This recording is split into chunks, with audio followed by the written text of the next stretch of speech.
we can or can't buy. It's not even the amount of wine stocking up in warehouses. It's what wine do I have left in my cellar that could do something about my hair.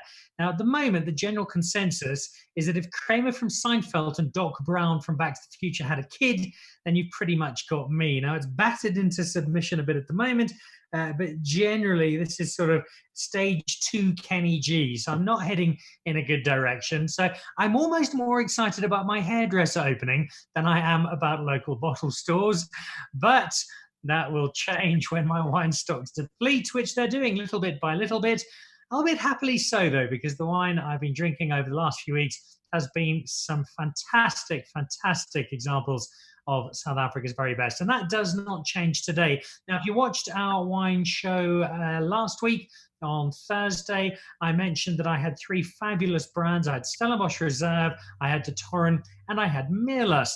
Now, there's a slight change because Meerlust got a brand new winemaker, and Wim has decided, understandably so, that he'd like just a little more time to find his feet and get his palate around the Meerlust. And so we'll catch up with him in the next week or two and chat some Meerlust. So instead, we have got a lineup that includes the guys from Neertlingshof, it includes the guys from Datura, and then it includes one of the iconic figures of Stellenbosch winemaking. And not many people know this, but he's actually the person who taught Ernie Els how to swing a golf club. It's top secret, but we're revealing that here for the very first time today. He's also a great, great friend of the wine industry, Jean Engelbrecht. Hello. Hi, Dan. How are you doing?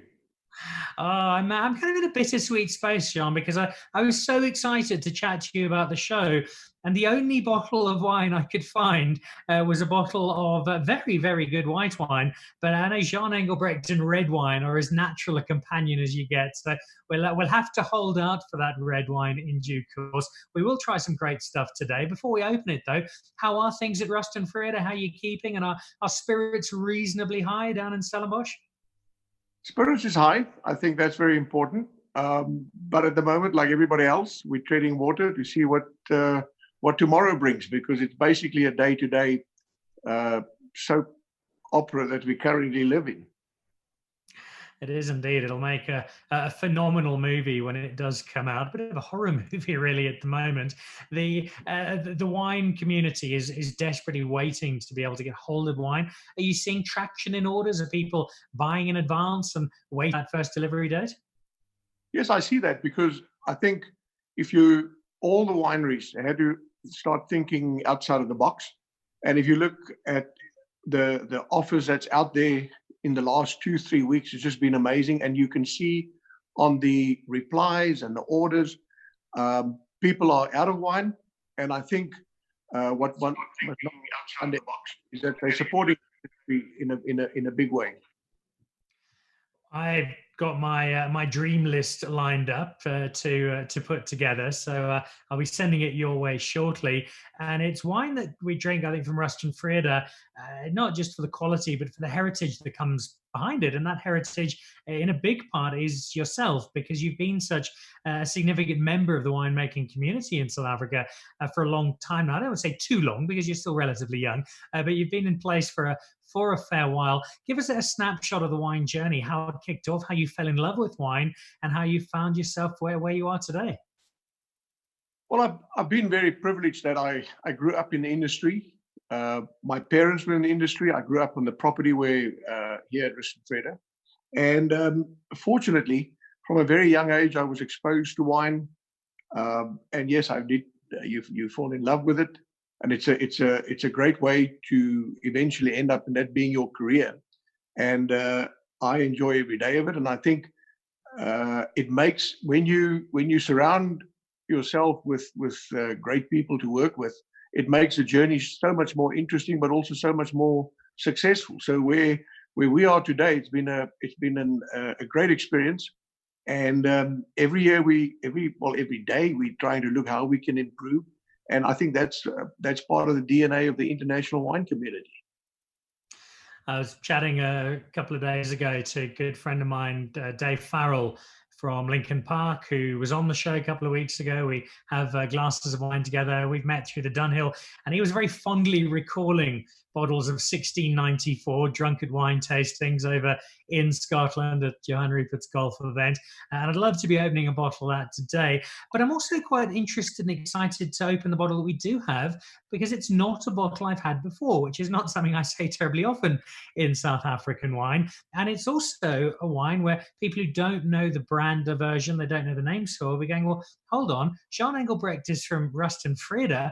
Why are you opening Stellenbosch Reserve? But Stellenbosch Reserve, which I have here, happens to be part of the Rustenfreda portfolio. Talk to us about the name and about this particular brand.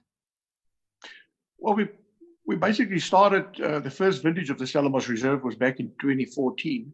And like when we start with a new wine, we start with a very small footprint and test the market with it. And we wanted to do something that actually pays homage to Stellenbosch. It is a great town. As I mentioned, I was privileged to grow up here. I think it's one of the most beautiful places in the world. It is undoubtedly, and I know you will get some criticism with this, but it is the capital of the South African wine business. And we're blessed with so many beautiful surroundings, and we have these iconic buildings that were designed by well-known architects. So we decided to name every wine after a specific building in town. And that's where we started with red wine first. We added the white wine later. And now we're there 6 years later, and it's been a fun project. It's fun, it's a serious project. And I think that's an important thing of anything we do, have fun, but especially the wine industry. And I presume from your buildings, from your structures, you can have a look at the back there. There appears to be a very small version of the Golden Gate Bridge from San Francisco with a slightly more homemade look.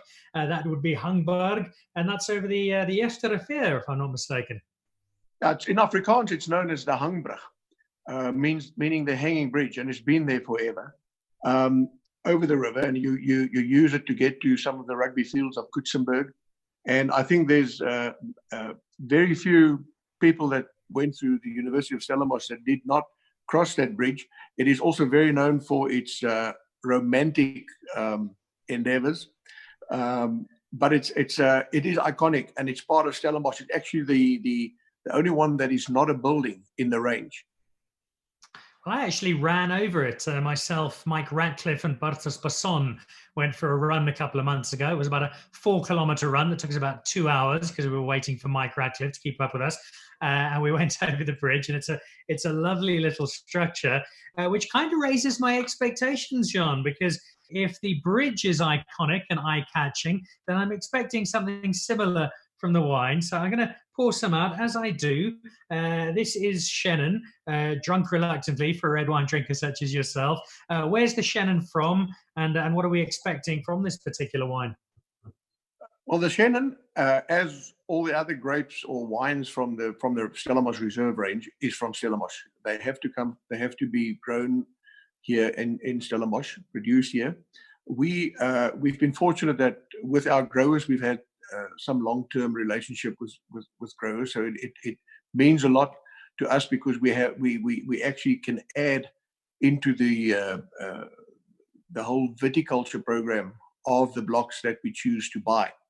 And Shannon, as you know, more than the last decade has become one of the flag bearers of white wine in South Africa, and it's just a wonderful variety to work with. And I can remember when I grew up, Shannon, in Afrikaans also known as Steen, was like the Cinderella. It was first of all not very highly regarded. It's a widely planted variety, and then came along guys that really started breaking Shannon into a new direction. Whether it was Ken Forrester and whether it was Brewer Rats or whoever they really charted a new course, and it has become one of the ambassadors of our wine spectrum that we offer, especially overseas. It's a drinking, a lovely drinking wine. It's not a heavy wine, and for summer in our weather kind of conditions, it's brilliant. As you mentioned before, we more red wine inclined, so we normally refer to white wine as a beverage, but it works for us. Well, let's try some of this beverage then, this Chenin Blanc from a bridge that actually, so for those of you who wonder, how does Dan Really Likes Wine live tasting work? Well, I'm sitting here in my cellar in Johannesburg. At the moment, Jean is sitting down in Stellenbosch, and it's all run by Stefanus Rabi at Stefanus Rabi Productions, who's sitting about 50 meters away from the very bridge that this wine celebrates. So there's an added level to it. I love the color. I love the nose. And actually, I find myself, Sean, falling more and more in love with Chenin Blanc. I've certainly never not liked it, but as more winemakers give it more time, give it more expression, we give it a little bit of age as well, and don't try and drink it too young and let it come to the fore. It's almost, to put it into your parlance as a red wine aficionado, it is the red wine of white wine, in that there's so much depth and to it. You can do so much with it. And it definitely, Dan, and it's so versatile. I mean, there's guys that take a very serious approach to Chenin, and they make an extremely serious wine, which has a place. With the Stellenbosch Reserve, we went more the summer, warmer kind of easy drinking, having it without food. But if you go and look at the different Chenins that's out there and that's available on the market today, it is most probably, and I'm not that well versed in white wines, but I think it's an extremely versatile variety to work with. We're getting a lot of support for it. Just looking at some of our friends who are joining us in today. Henry Hansmeyer, South African Chenin is the most underrated Chenin. We make underrated wine. We make great Chenin. Keith Magoli saying hello. Pauline Honeycomb, can't wait for a first glass. And then a question from Skulk Stapelberg. Does Stellenbosch have a lot of old vine Chenin capacity? Good question for one of the niche wines of the moment. Stellenbosch does not have enough old vines. It was pulled out before people realized the value of older wines. But the ones that is remained are well looked after, and they're also highly sought after. They are indeed. It's becoming a real rock star element of the South African wine space, and I really am loving drinking them. We've got a couple of red wine makers to head off to, so we're going to bid you farewell in just a moment, John. But before we do that, many of our wine personalities have been with us over the last little while. These are trying times in the wine industry. Give us a reason to smile, a reason to have a spring in the step. What's positive for you at the moment about the South African wine industry? The 2020 harvest was magnificent. I'm hearing this from a lot of people. Yeah.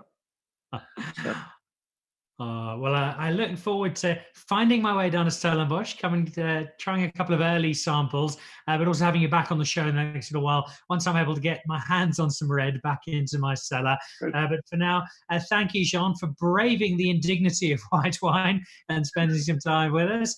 And I look forward to having you and the Rust and Frieda team back with us soon. Only a pleasure, Dan. Thanks very much. Take care. Jean Engelbrecht, one of my favorite people in the wine industry. A great loss to the Springboks. I think he would have made a marauding member of a Springbok forward pack, but he hasn't done too badly in the wine space either. Melissa Sutherland checking in, saying she absolutely loves Chenin. Lovely to have you back with us again, Melissa. So we have gone from some white wine. Really good. If you missed the label, it is the Stellenbosch Reserve. That is their Chenin Blanc, the Hangbruch, and you can see the bridge there, an iconic little spot in Stellenbosch. If you know Stellenbosch, you'll almost certainly know that particular bridge. If you don't, go and find it. Take some wine, and it's got a romantic history. There's a date for you once lockdown is done. And the great element of hanging out with all these wine people is they tell you such fantastic stories. And if you sit down with Jean Engelbrecht over a bottle or two of wine, or 3 or 4, there is so much history that will come pouring out as he reminisces over his wonderful wine career. And that element of stories applies to so much of the winemaking world. It is, for me, how we sell most of our wine, how we get it out there. It's not just what's in the bottle, it's everything that surrounds the process of that bottle. And that's been tapped into fairly directly with a series of wines called the Short Story Collection. They come from Neertlingshof. I discovered them a few years ago for the first time, where I was sitting at, I think it was Marble, having a wine lunch, where we were supposed to be talking about wine, and we spent about an hour talking about rugby, which was far more entertaining.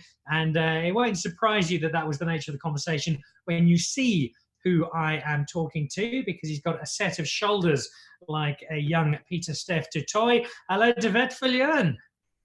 Thank you for the introduction. I remember that that afternoon at Marble quite well. It was very, very memorable. A couple of wines drank as well. Yeah, I think it was the Manly team who were doing some PR for you there at the time. They kept trying to separate us and stop us talking about rugby so we could talk about wine instead.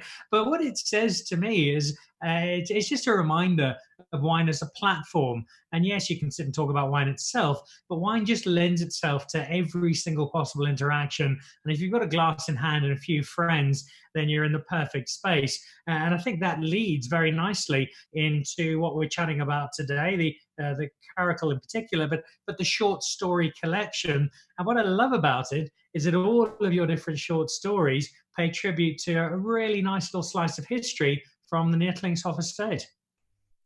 That's true. It's the story behind this short story started quite some time ago, in 2007, and with the late Professor Eben Archer, who was a real mentor to myself and many other students at the University of Stellenbosch.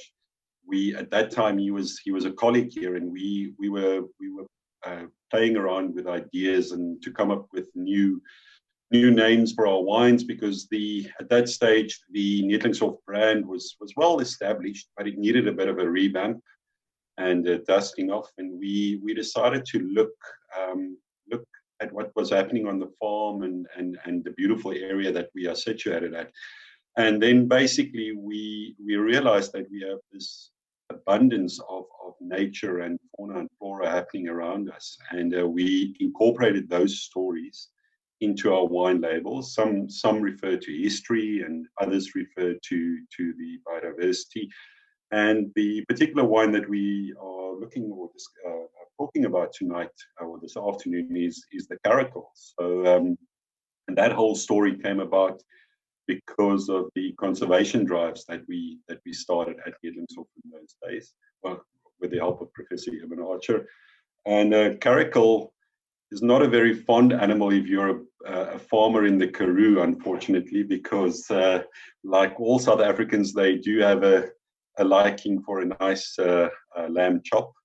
But obviously, in this area, we don't farm with sheep. We are wine farmers, and we still have Caracal roaming freely on the farm.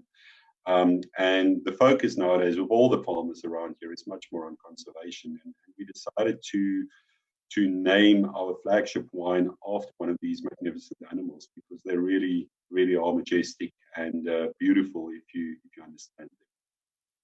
I love that story, and I love the eco-friendly element to it. I know it's similar to the owl story that you have as well, and there's a real sense of the community extending beyond just the people, but the nature, the animals, the fauna and flora as well, which is fantastic. And it's a great name. It's an engaging name, and it's a wonderful story. But you do have to back it up with some pretty good wine just to make sure that it does sell. Yeah, it's a good thing. You're actually touching on a nice point.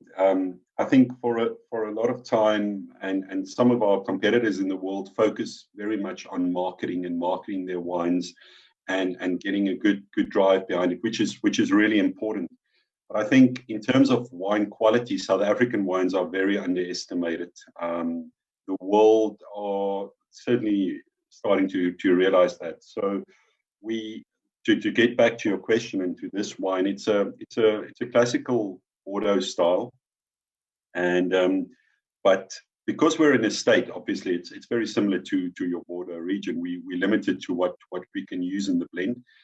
But I've been fortunate to have the possibility to make use of cab. This is a cab driven blend, about 60%, with Merlot, Malbec, and Cabernet Franc. So it's a classical Bordeaux, and the fact that we have single vineyards, and that we can really pick the best fruit within a vineyard makes it much more easier. So we pick the best fruit, we really put out all the stops, we choose the best barrels, and then at the end of the day, just prior to bottling, we select these wines, we blend them, and the blending process take quite some time, which is a nice exercise. You get back home at night or in the afternoon, and your teeth is quite black, and wine stained, and your wife is not allowed to give you any grief over that because you've been working all day. So that's one of the big pluses of winemaking. But it's trying to really give the consumer the best of what we have to offer on the estate. Well, you're getting some good responses here. Greg Sherwood is watching from London on his fourth bottle of inexpensive wine of the day. So he's probably under the table at the moment in his London Welsh pajamas. Janneman Solm saying hello from down in Stellenbosch. Wim Bracht saying that the Caracal's a beautiful blend. Tracy Lynn Rushton's watching. Lovely message from Henry Huntsmeyer. We've got a great wine industry. Great. Cheers to you guys. Cheers to you, Henry. Thank you. And then a question from Skulk Stapelberg. Actually, two questions asking about the retailing of the Stellenbosch Reserve. We missed that, but I'll find that out for you and let you know, Skulk. But he also wants to know the Cape blend versus the Bordeaux blend. I've got my own thoughts on that, but for you, why do we push, in Skulk's opinion, the Bordeaux blend a little more than the... That's a good question. I feel like that was a planted question because my other big love in wine is obviously Pinotage. So I do believe there is a place for a Cape blend. I'm also involved with the Cape blend competition, which is sponsored by ABSAS. The thinking behind a Cape blend is to, over time, and given that it's in its baby shoes, but to produce a wine that can stand up to the likes of a good Bordeaux. And the art of winemaking is not what grape varieties you use. It's blending them to perfection. And you can get that with a Cape blend, with a Rhone blend, with a Bordeaux blend. It's all about and just getting harmony in your glass. So I do believe there is a future for Cape blends. It is in its baby shoes. Unfortunately, it had some negative publicity in the past, but I think we've progressed past that. So I do feel there's a bright future for that. To add my opinion for what it's worth, the Bordeaux blend that we make can be slightly problematic because it's generally better than the stuff they make in Bordeaux, and it does upset the French a little. So we do have to be careful there. Let's have a quick taste of this. So this is 2016, so it's got a little bit of time in bottle. I've got no doubt we could have kept this for at least another 10 years. But in terms of where it is now, what are we getting out of this? What's making this wine particularly special for the wine drinker? Well, as you mentioned, it's a 2016, so it's really still very young. It spent some 16 months in majority French oak. I used a little bit of Hungarian wood, which just gives it that bit of sweetness that you might find on the nose. Upfront fruit, a more red berry fruit from the cab, being a cab-driven blend. The slight chalkiness that I get on the wine is from the Cab Franc, and then the juiciness for me is much more from the Malbec, which we have the privilege of some lovely Malbec fruit on the estate. So it just gives it that subtleness on the mid palate. And then what else is in there? I must check now. The Merlot, of course. The Merlot is giving it a slight more spicy note, which is slightly different from your typical Merlots. I really try to stay clear from your greener style of Merlot because it's not the style that I enjoy. So I try to work with certain barrels with the Merlot, and for that reason we use Hungarian wood certain grapes, and it just gives it that spicy sweetness. So it's a wine that is enjoyable now, but you need to give it time because it would develop over time. And I always tell people, because you get the question, can I sell the wine? And then I ask the consumer, how many bottles did you buy? And because for any good wine, or any wine for that matter, even Tassie's, you need to buy 6 or 12 bottles at least and enjoy it over a period of time. No way that you can adjudicate a wine after only drinking one bottle. And if you get to that stage when the wine is tasting to its optimum, open all of them and enjoy them, which is nowadays difficult because I don't think people have the luxury of that many bottles of wine left in their wine collection, but we are positive that will change soon. I generally have to buy at least 6 bottles because my wife has a key to my cellar, which makes my stock somewhat vulnerable. A couple of great points coming in. Greg Sherwood and Scott Skagelberg talking a bit about the Pinotage and the Cape blends and needing to see Pinotage itself be taken a little more seriously internationally. And there's a little bit of work to be done, and you'll be the first to know that. But I think we're definitely heading in the right direction, and champions like Greg help to make it a little easier. And before I let you go, Melissa Sutherland has preempted a question I was going to ask you, and that revolves around the Malbec. I think for me, the real triumph in this blend is the Malbec and the Cab Franc. We're doing wonderful, wonderful work with Cab Franc in South Africa at the moment. Malbec's a little more challenging. We know that we don't have the same sort of conditions as a Mendoza, for instance. I love Mendoza, and I've loved drinking Malbec over there. There are not many people who've nailed Malbec here in South Africa. Is there a single varietal Malbec out of Neertlingshof at the moment? Yes, definitely. We planted the first Malbec on the estate in 2003, and again, I must give honor to Eben Archer, who consulted in South America at that stage, prior to that, and then he saw the site at Neertlingshof, and he immediately said that this is the ideal Malbec location or terroir. So in short, yes, we do have Malbec. It's been very successful for us. It's our #1 red wine cellar from the cellar door. And simply, if you speak to your vine grafters and ask them what have they been grafting the past couple of years or so, they'll tell you that they've done a lot of Malbec. So I think it's definitely on the up in South Africa. So a lot of producers are planting Malbec, which is exciting. I do believe there is a bright future for Malbec too in South Africa.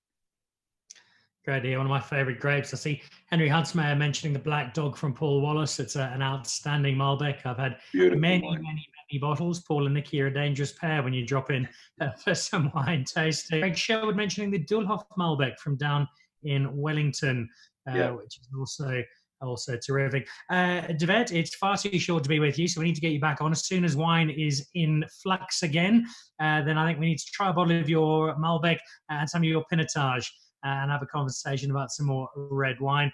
For now, we'll leave you. This is a really, really nice Bordeaux blend. Might not have any Pinotage in it, but it's got some great Neertlingshof grapes, and it's a terrific bottle. My only sadness is I've opened it a little earlier than I should have, but it's a good reason to buy some more once the lockdown ends. Regards to everyone at Neertlingshof, keep working hard, keep chin up in tough times, and look forward to some more wine with you soon.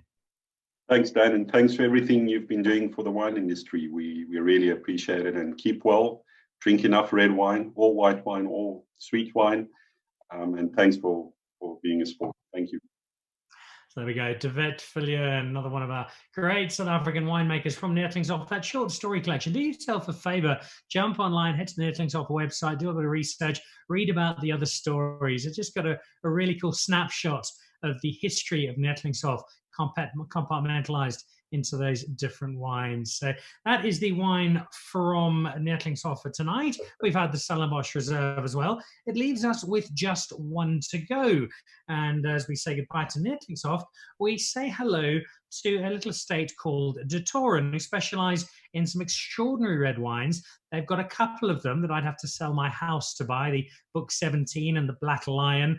You can actually go to your bank and you can get, they've got generally 3 types of finance, the bank at the moment. You can get a house, you can get a car and you get a bottle of Datura. So that's what I have for you. But believe me, it is worth the investment because they make some absolutely magnificent red wine. We're trying some of that today, and we're trying some with a cellar master. Hello, Charles. Hey, Dan. How are you doing?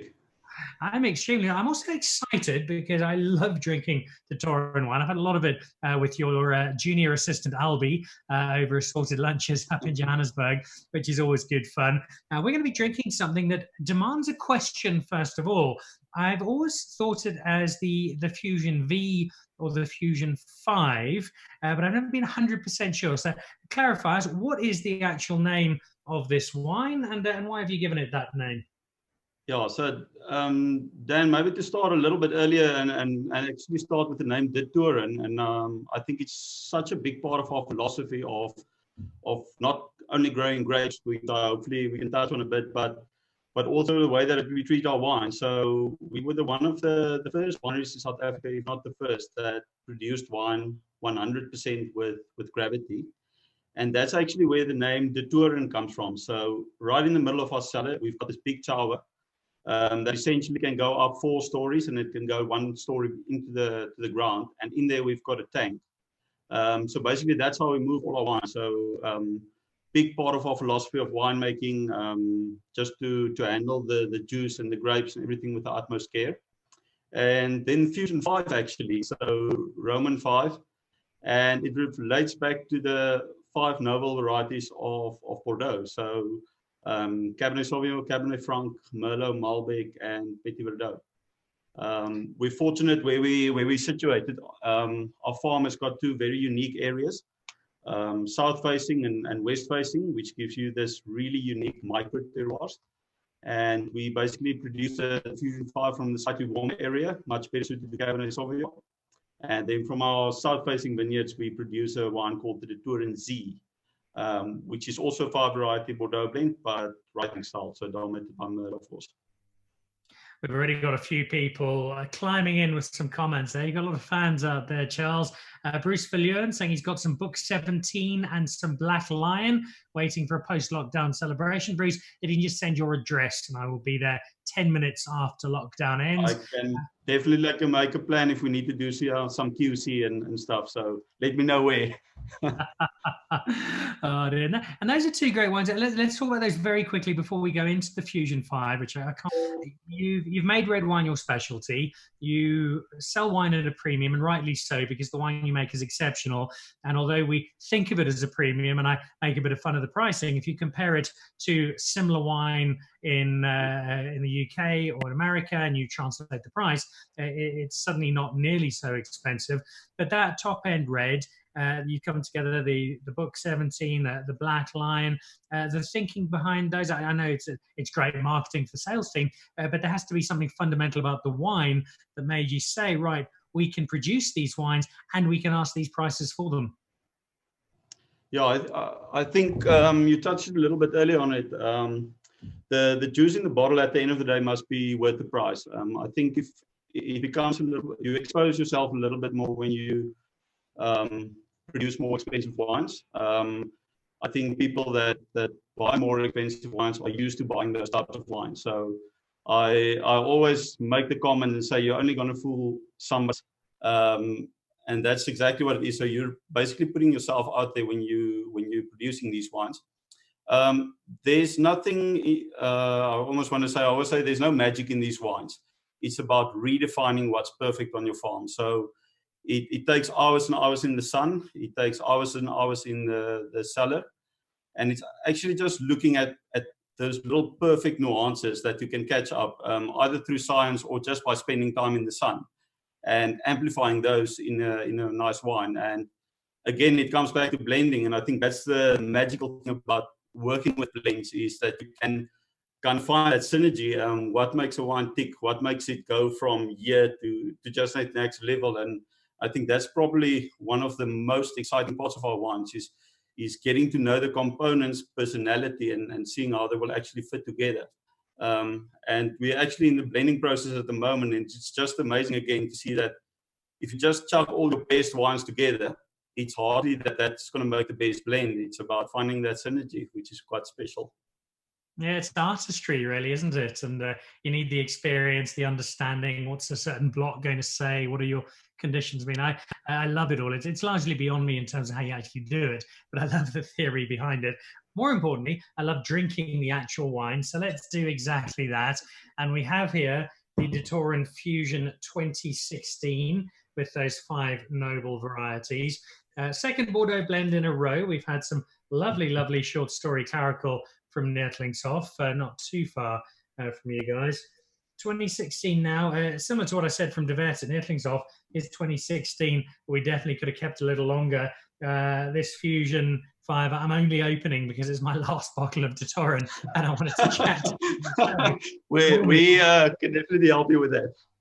After lockdown. I can see this as it being easily a 10, 15-year-old wine to drink without blinking an eye. Yeah, no, definitely. Dan, I think what makes the 2016 really special for me, it's a wine that's, and I think if you speak to all the guys in the industry, 2016 was extremely tough vintage. So it's one of those vintages where it's actually made in the vineyard starting from October. Quite a hard vintage. It was really at that stage where we're just going into that drought period and really starting to find our feet in that new normal of not having water, not having the ability to really irrigate as we would normally do. And I think that's the most exciting part. It actually challenged us to do a lot of things different, to plan a little bit more strategically in how you go about it, to look at what you want to achieve, but also look at the downsides. And when we made the wines, it was really good wines. Spent the 12 months in the barrel, 13, 14 months, some of them. And the really special thing for me of the 2016, I remember we were in Johannesburg for our first blend tasting, where we invited a few guests and clients of ours, and we chat about the wines and proposed blends. And I remember the first moment that I smelled the blend, that synergy, it was unbelievable. And that's, again, the cool thing about blends. It's you can have a vintage which is quite shy in its individual components, but the moment that you start letting them feed off each other, you get this amazing blend. And I think that's the exciting thing for me about the 2016 is just how everything from the vineyard got together, to quite quiet wines in the cellar, but the moment we started blending them, they just started showing their personality. You got lots of agreement there from Melissa Sutherland, Greg Sherwood raving about the Z 2015, amongst others. Angelique Kulak saying hello. And then Scott Scarpelberg is firing off some great questions today. Wants to know why should he try it? He hasn't had it before. What's the point of difference? My first response to that would be that this is seamless. You know, it's a blend, but you don't feel that it's made up of distinctive parts. It just really feels like one beautiful flow of red wine. Yeah, so how I always think about it is we took the Bordeaux concept, and there's a very specific reason why we actually went that route 20 years ago, and it's purely because of the diversity of our soils. So on our 21-hectare patch of land, we've got 15 different soil types. We range from really fertile to really infertile. And when we did a little bit of the analysis, we actually saw that one of those soil types would perfectly match one of the 5 Bordeaux varieties. And that's where the light went on for us. And we said we don't want to make necessarily a Bordeaux wine. We want to take that concept, put it on South African soil. So I think it's a well tried and tested concept, almost, I want to say. And we wanted to put that South African spin on it. And that's what we really try and do here at Datura, is try and capture the area, your terroir, the vintage, and that Bordeaux concept, which I think it's a classic. And I think something becomes a classic for a reason. One other question coming in from Skulk, who's in a very interrogative mood today. Thank you, Skulk. I really appreciate the feedback. What price are we looking at? And then for me, this is a 2016. How long do you reckon I can keep this? If I get hold of some more 2016, how long is it going to last? Yeah, so the retail price at the moment is around about $550 from the farm for the Fusion 5. And then it's always a very subjective question. How long does it last? I mean, it actually can last quite long, and I'll get to that at the moment. But it also is much more to do with how you like the wine. So for me, I always find that our wines, in its younger age, where the 2016 is now, it's really nice, accessible, it's smooth. The primary flavors come to the fore a little bit more. Nice power, but in the same time, quite nice, understated.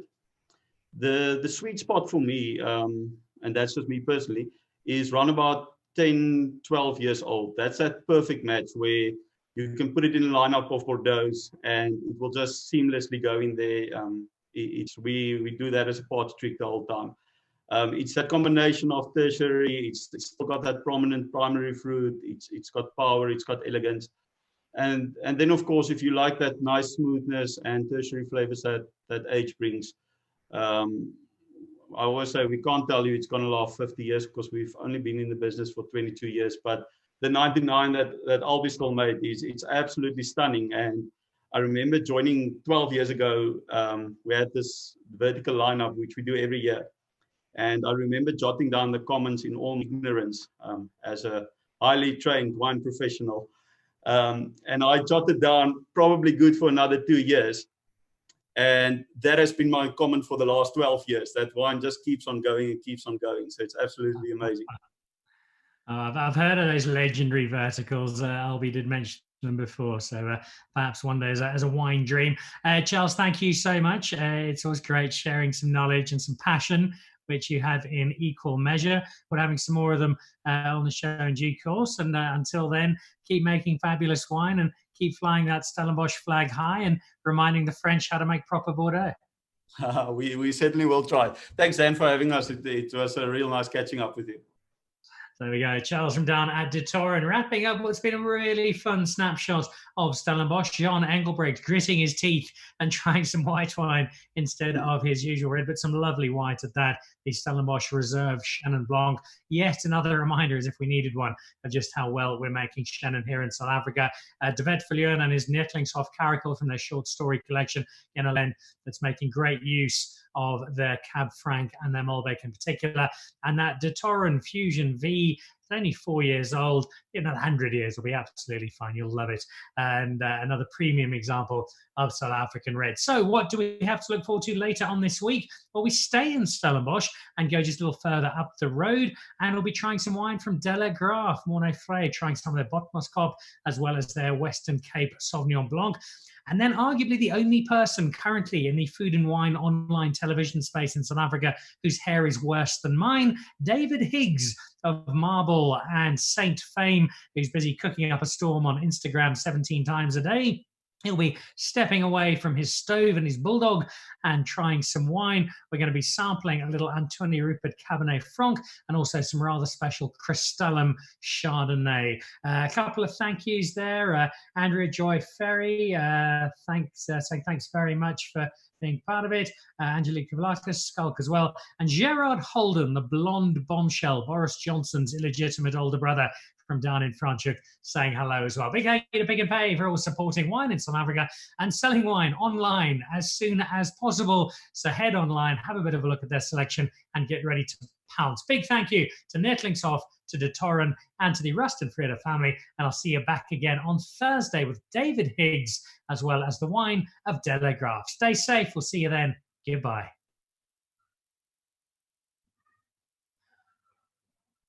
But there we go. Charles, thank you very much indeed. Oh, we've lost you. Charles? There we go. You can see I don't spend too much time in front